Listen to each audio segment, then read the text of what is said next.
नमस्कार दोस्तों, जय हिंद, वंदे मातरम। स्वागत है आपका अपने टीटी फैमिली शिक्षकों के परिवार जायसवाल कोचिंग सेंटर पर, पावर्ड बाय शिक्षा ही प्रकाश है। आज की क्लास में हम बात करने वाले सोशल साइंस की क्लास रहेगी। सोशल साइंस में आज जो रहेगा टॉपिक संसाधन का टॉपिक रहने वाला है। संसाधन के टॉपिक से अभी तक जो समस्त शिक्षक भर्ती में संसाधन के टॉपिक से पूछे गए, चाहे वर्ग 1 की बात करें, चाहे वर्ग 2 की बात करें या अदर टीटी एग्जाम में, वो सारे क्वेश्चन को कंबाइंड किया गया है ताकि आप लोगों के लिए एसएसटी सोशल साइंस में 20 नंबर कन्फर्म हो सके। 20 में 20 नंबर पाना है तो सभी को बताइएगा। आज की क्लास में भी हम 20 क्वेश्चंस करेंगे। 20 में से आप लोगों को क्या स्कोर रहेगा, क्या फीडबैक रहेगा, प्रत्येक ब्रदर सिस्टर एंड टीचर्स को कमेंट करना है।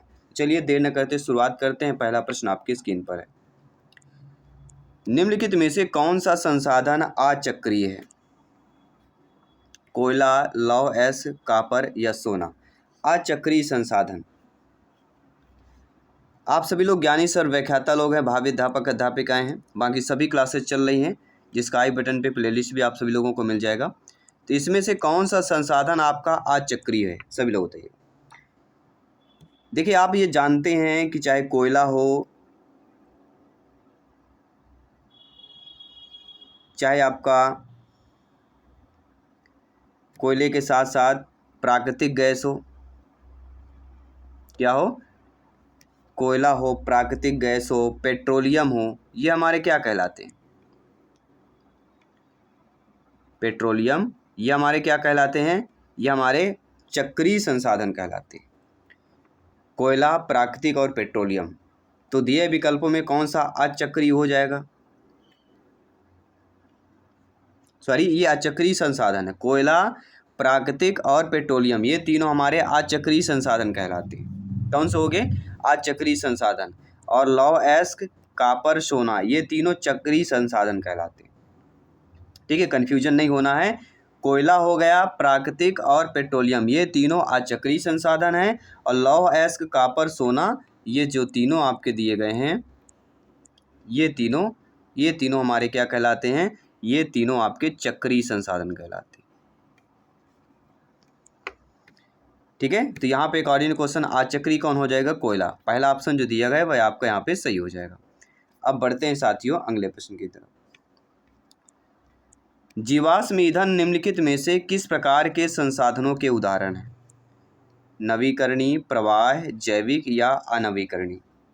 जीवाश्म ईंधन, तो मैंने अभी बताया ना, अभी जीवाश्म ईंधन कोयला, पेट्रोलियम और प्राकृतिक गैस कौन होते हैं? जीवाश्म ईंधन, कोयला, पेट्रोलियम, प्राकृतिक गैस कैसे होते हैं? गैर नवीकरणीय संसाधन होते हैं। गैर नवीकरणीय, इसको हम क्या बोलेंगे? इसको हम क्या बोल देंगे? अनवीकरणीय संसाधन। तो कार्य क्वेश्चन कौन सा होगा? डी ऑप्शन इधर राइट आंसर हो जाएगा।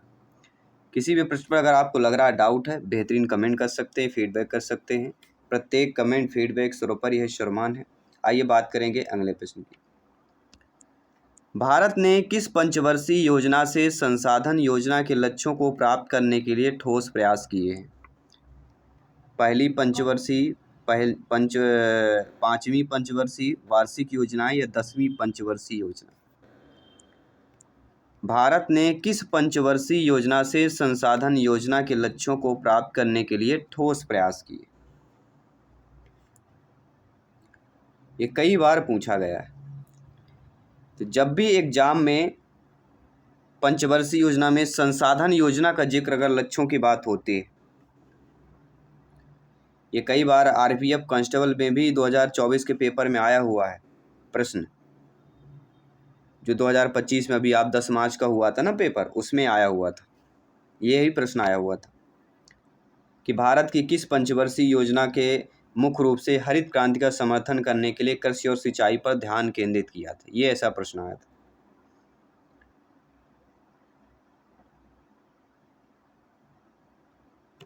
तो यहाँ पे अगर संसाधनों की बात करते, संसाधन में यहाँ पे पहली पंचवर्षीय योजना आ जाएगी। क्या हो जाएगा यहाँ पे? पहली पंचवर्षीय योजना। और आपको पता है पंचवर्षीय योजना से यहाँ से प्रश्न पूछा जा सकता है, क्योंकि पंचवर्षीय योजना काफ़ी थोड़ा एक टफ हो जाता है मेरे ख्याल से। ये सोशल साइंस वाले, आर्ट कॉमर्स वाले अच्छे तरीके से समझते होंगे।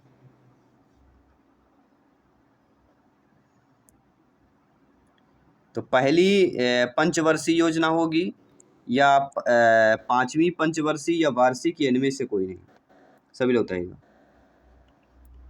देखिए, पहली पंचवर्षीय योजना मैंने बताया, इस पंचवर्षीय योजना में कृषि और बुनियादी ढांचे के लिए होता है। तो ये तो प्राकृतिक संसाधन, आपके संसाधन योजना के लिए नहीं होगा। पहली पंचवर्षीय योजना किसके लिए होता है, ये ध्यान देना। अभी हमने जो बताया उसको ध्यान दीजिएगा थोड़ा सा, यहाँ पे बिल्कुल कन्फ्यूजन हो गया था। तो पहली पंचवर्षीय योजना किसके होती? कृषि और बुनियादी ढांचा, कृषि और बुनियादी, कृषि से संबंधित होती। जो वार्षिक योजनाएं होती हैं, 1 वर्ष की अवधि के लिए होता है। दीर्घकालिक संसाधन नियोजन के लिए ये उपयुक्त बिल्कुल नहीं होता। ये एक वार्षिक। 10वीं में क्या होता है?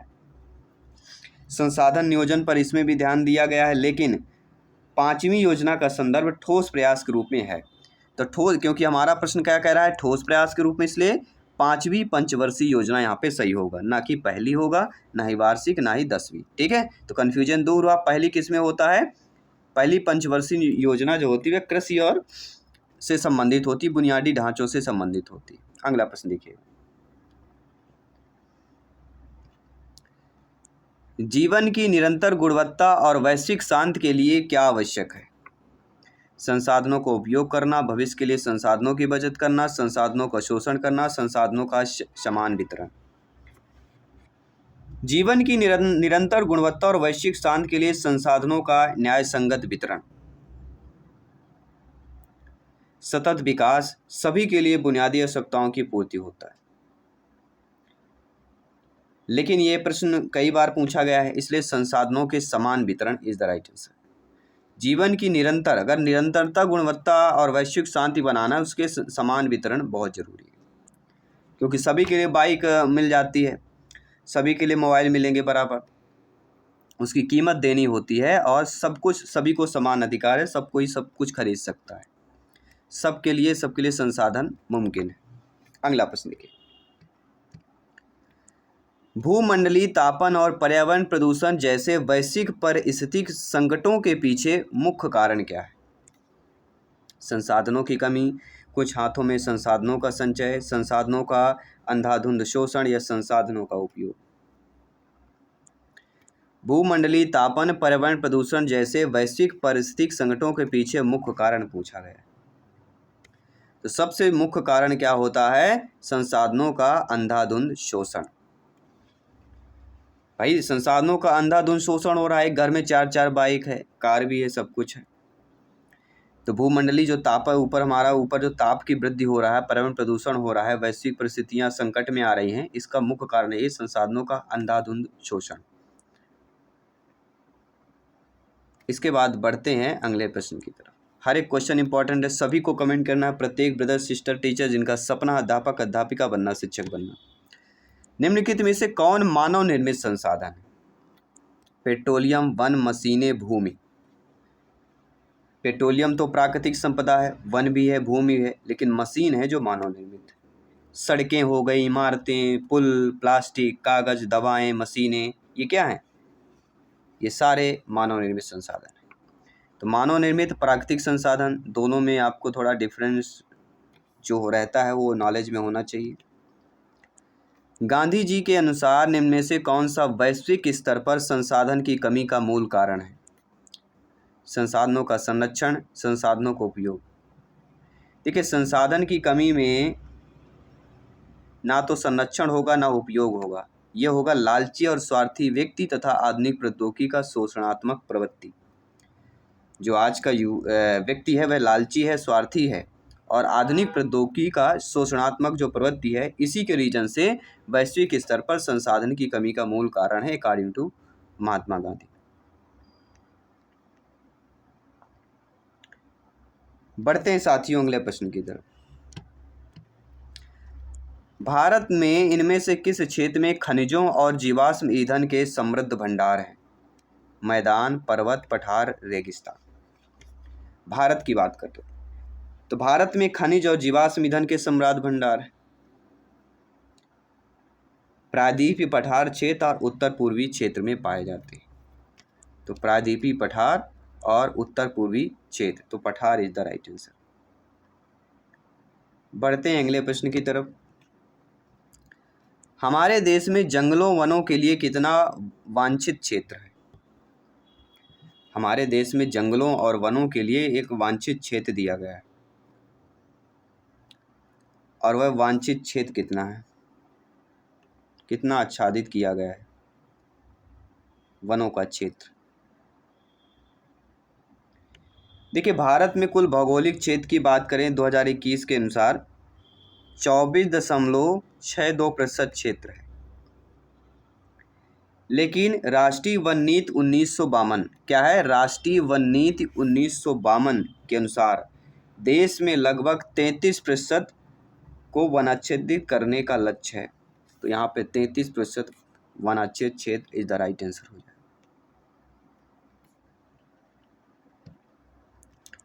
संसाधनों को उनकी उत्पत्ति के आधार पर कैसे वर्गीकृत किया जा सकता है?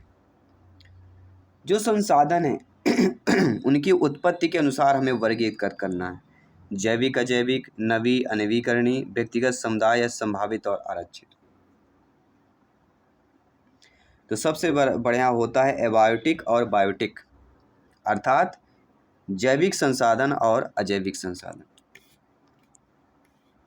तो जो पहला ऑप्शन दिया गया है वे अकॉर्डिंग टू क्वेश्चन सही हो जाएगा। बढ़ते हैं अगले प्रश्न की तरफ। निम्नलिखित में से किस राज्य में अति पशुचारण भूमि निम्नीकरण के लिए जिम्मेदार है? झारखंड, उड़ीसा, मध्य प्रदेश, राजस्थान, पंजाब और हरियाणा, केरल, तमिलनाडु। तो भूमि निम्नीकरण अति पशुचारण कहलाता है और ओवर ग्रेजिंग की बात होती है। तो सबसे मध्य प्रदेश और राजस्थान, बी ऑप्शन इधर। ये दो ऐसे राज्य जहां अति पशुचारण भूमि क्षरण का एक प्रमुख कारण माना गया है। देखिए, अति पशुचारण का मतलब होता है मवेशियों द्वारा चराई के लिए भूमि का अत्यधिक उपयोग किया जाता है, और इससे क्या होता है, मिट्टी की गुणवत्ता में क्या है, कमी आती है।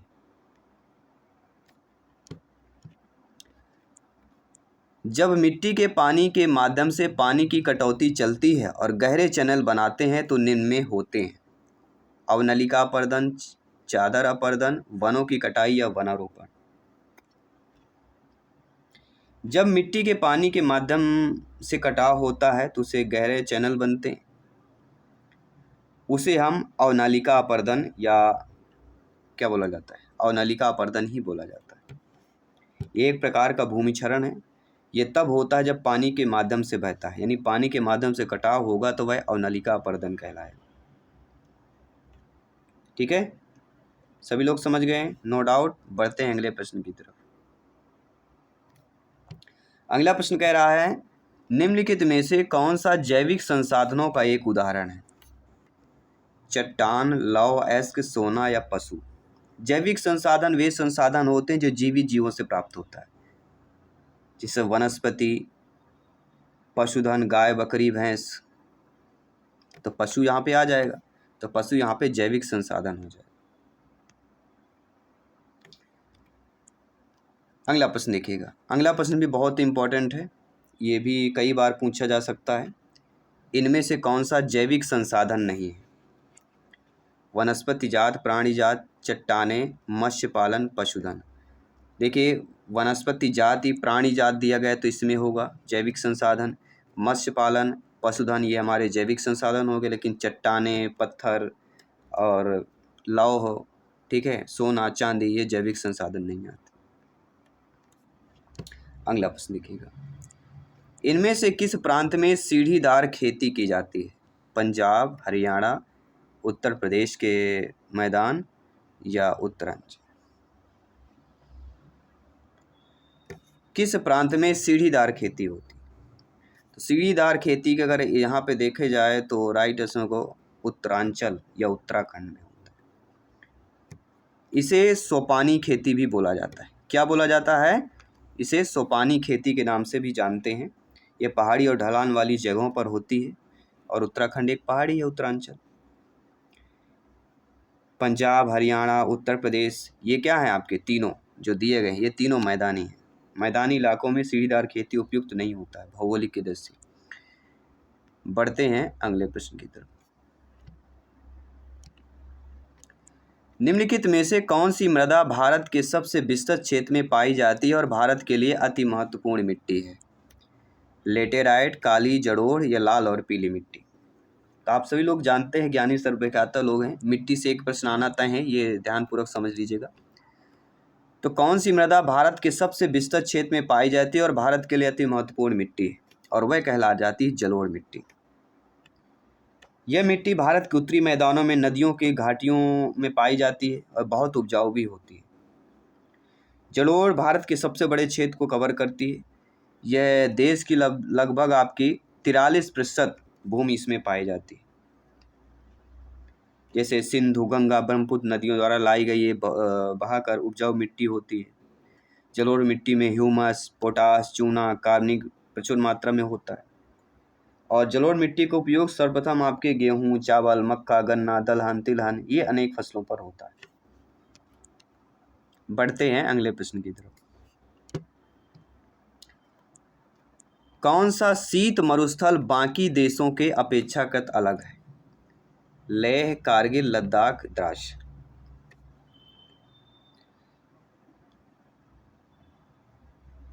सभी लोग बताइए।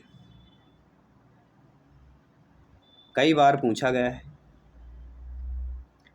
जो दूसरों से सबसे अलग कहलाता है।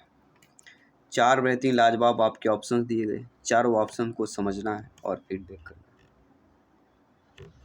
देखिए, लद्दाख जो है आपका, लद्दाख भारत का एकमात्र ठंडा मरुस्थल है जो हिमालय में। यह मानसून से प्रभावित नहीं होता क्योंकि हिमालय के वर्षा छाया क्षेत्र में स्थित है। इस क्षेत्र में वर्षा प्रतिवर्ष 10 सेंटीमीटर से भी कम होती है। और शीत मरुस्थल वे मरुस्थल होते हैं जिनमें अत्यधिक सर्दियां होती हैं।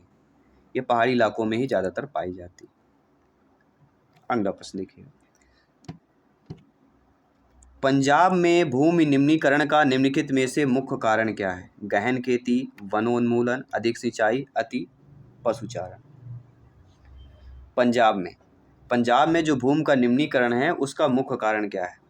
उसका मुख्य कारण यही है अत्यधिक सिंचाई, अधिक सिंचाई। जल जमाव, लवणता की समस्या बढ़ रही है। गहन खेती की बात करें तो ये भूमि की उर्वरता कम होती है इससे, लेकिन पंजाब में अधिक सिंचाई का प्रभाव ज़्यादा है। वनोन्मूलन, वनों की कटाई की भूमि का निम्नीकरण, लेकिन पंजाब में मुख्य कारण नहीं है। अति पशुचारण मतलब अत्यधिक चराई से भी भूमि निम्नीकरण होता है, लेकिन पंजाब में मुख्य कारण नहीं। पंजाब में मुख्य कारण है अत्यधिक सिंचाई। 5 नदियों का प्रदेश पंजाब कहलाता है। कौन कौन सी 5 नदियाँ, सभी लोग कमेंट करके बताइएगा। बढ़ते हैं अगले प्रश्न की तरफ। अगर आप लोग भी अभी टॉपर नोट्स नहीं लिया है सोशल साइंस की या अदर सब्जेक्ट की, तो आप लोग इसमें व्हाट्सएप मैसेज कर दीजिएगा 9630689598। इसमें व्हाट्सएप मैसेज करेंगे, आपको पूरा डिटेल टॉपर नोट्स का मिल जाएगा, किस प्रकार से कहाँ से आपको मिलने जाएगा। ठीक है, चलिए बढ़ते हैं अगले प्रश्न की तरफ।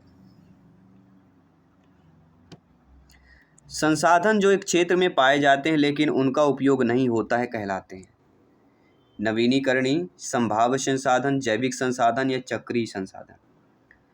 वे संसाधन जो किसी क्षेत्र में पाए जाते हैं लेकिन उनका उपयोग नहीं होता, तो उनको क्या कहते हैं? इनको संभाव्य या संभावित संसाधन कहा जाता है।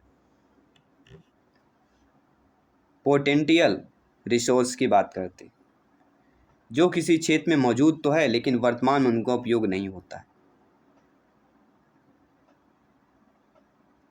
बढ़ते हैं अगले प्रश्न की तरफ। 20वां प्रश्न, इसके बाद एक मॉक क्वेश्चन भी करेंगे, ध्यानपूर्वक समझिएगा। इनमें कौन सा एक संसाधन नवीकरणीय संसाधन है? खनिज तेल, कोयला, गैस या जैव ऊर्जा? एक संसाधन जो नवीकरणीय संसाधन कहलाता है। नवीकरणीय संसाधन में सबसे जो इम्पोर्टेंट शामिल होता है वह होता है आपका सौर ऊर्जा। खनिज तेल, कोयला, प्राकृतिक गैस ये क्या है? अनवीकरणीय संसाधन। खनिज तेल, कोयला, प्राकृतिक गैस ये तीनों क्या हैं? अनवीकरणीय हैं। लेकिन जैव ऊर्जा या सौर ऊर्जा ये क्या कहलाती है? नवीकरणीय संसाधन कहलाती है। तो सौर ऊर्जा की जगह जैव ऊर्जा नाम दे दिया गया। ये रहेगा मॉक क्वेश्चन, जो आप सभी लोगों को कमेंट करके फीडबैक करके हमें आंसर बताना है कि अत्यधिक निछालन द्वारा बनी मिट्टी जलोढ़ मिट्टी, लाल मिट्टी, लेटेराइट या रेगिस्तानी मिट्टी। जी हाँ, जो अत्यधिक निछालन शब्द सभी लोग जो समझ गए होंगे। तो अत्यधिक निछालन द्वारा बनी मिट्टी कौन सी होगी, ये हमें कमेंट बॉक्स में आप सभी को बताना है। और टॉप 20 में से आपका स्कोर क्या रहा है, ये भी आप सभी लोगों को कमेंट करके बताना है। डेली क्लासेज आपको 7 to 7:30 PM में आपकी क्लास अपडेट की जाती है, 4 PM में की जाती है और मॉर्निंग में की जाती है। तो इसीलिए प्लेलिस्ट बना दिया गया, प्लेलिस्ट में सारी क्लासेज आपको मिल जाएंगी। तो धन्यवाद सभी का, जय हिंद, वंदे मातरम। मिलता हूँ अगली क्लास पे। प्रिपरेशन जारी रखिएगा क्योंकि सिलेक्शन यहाँ पर सर्वोपरि है।